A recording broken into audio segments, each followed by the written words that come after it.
Okay, so in this video we're going to be replacing, yes, you've probably all seen this before if you've been following everything about hard riding a CRF300.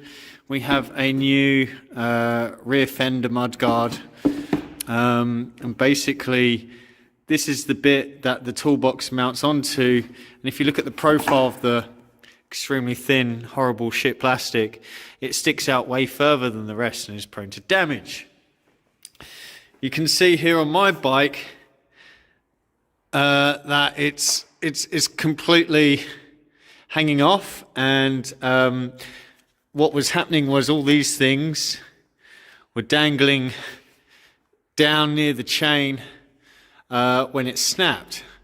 Now, how did I snap that, you ask? Well, I was riding it on the beach, and I had these side saddlebags hanging over it, and when it fell over in soft sand, not hard packed mud or rocks, soft sand, the bags pressed against that, snapped it off.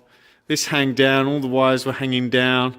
They're your ABS. This is for the rear ABS. They're the fuses. The main fuses is up here, but the rear fuses are here. So all this was just hanging, and this is just a terribly bad, terrible design. So I bought some plastic epoxy, and I was going to cut that off and, you know, just make this much slimmer profile design so that doesn't hang out much. But in this white box underneath, we have the solution. I'm not going to reveal that just yet. So let me carry on removing the broken bit, and then I'm going to install the new bit, and then we're going to show you the solution. Okay, so we've stripped off the old fender, and we've hit our first problem.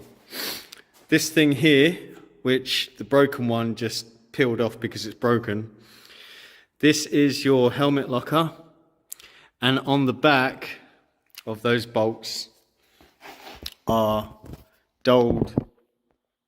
It's not going to focus. They're doled, so you can't actually unscrew them. You have to drill them out.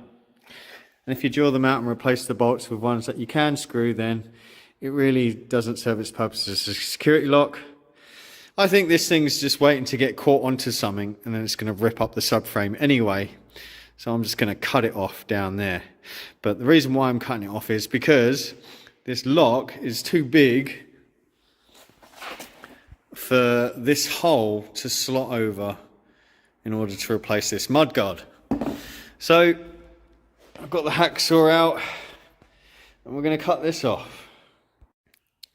Okay, so the new piece is on. This thing, this helmet lock thing cut off like butter. Is not really, it's not really held on by a lot. Anyway, and I've rerouted the cables and just tested the seat. The seat mainly sits on this ridge here. You can see the wearing, and the seat sits on top of here, but mostly it's wearing the side bars. This is where most of the pressure is. It's not a lot in the middle. I just test fitted the seat, and this is all being cleared by the seat. So there's no wires in this compartment anymore. Wonderful. So let's get back to reinstalling the bike and then get onto the solution. Okay, solution time. Ta-da! Right, what we've got here, in here, is the Adventure Spec side luggage support racks. They're made of aluminium. They're kind of light, kind of expensive, but it's going to protect the left-hand side of this bike. I've already installed it, so let's have a look. And so there you are. You can see it will be protecting this area that snapped behind it. So that's wedged right up there. So that has a lot of protection now. Now, I won't be installing the right-hand side. That's because this here on the right-hand side is quite slim and fitting. It doesn't have a big, wonky, useless bit of plastic hanging out of it. And the exhaust is a nice solid point, and I've custom mounted the heat shield onto my Motocross or Moto X or Motox exhaust. And so, because I'm a light luggage user, that will be enough support for my luggage. And the reason why I'm not installing the right hand side is not just to save a bit of weight because the exhaust is enough, is that if you install the right hand side, in order to remove the plastics and then to remove the air filter and do maintenance on that, you then have to undo these 3 bolts to get this off before you can remove the plastics. That's right, yeah, it's kind of adds more complexity to simple maintenance tasks. So there's absolutely no need for a right hand side one. I'm good. So I've gone and bought a whole rack luggage system, and I'm only using one side to protect it. But there is another method to my madness here. I have a tool tube. Now, the original tool tube is absolutely trashed by Honda. It doesn't really hold a lot, and it's screwed on by 4 bolts, so small that you could lose. Just remove your toolbox from the CRF300 and you'll see what I'm talking about. It's actually another loading point to snap off the plastics that I've just replaced. So get rid of it immediately, please. Now that I have this space here, I can zip tie this. If I just zoom out, I can zip tie this here. And so now I can have a tool tube that's made of, proper tool tube material. And this is big enough to hold waterproofs if you stuff them in there, if it hasn't got tools in it.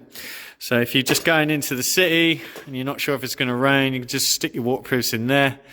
And yeah, it's like, it's going to serve 2 functions.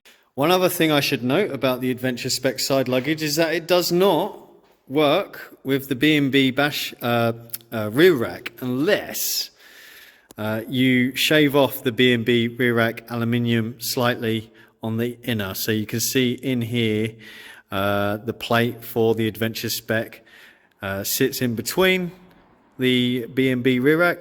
I've cut off a little bit of B&B rear rack in here so that I could fit that in there.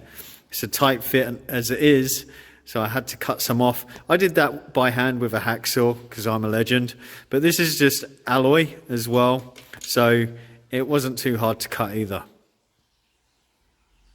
So that's it for this video. Hope you like my solution. It's not going to be for everyone, but there you go, that's it.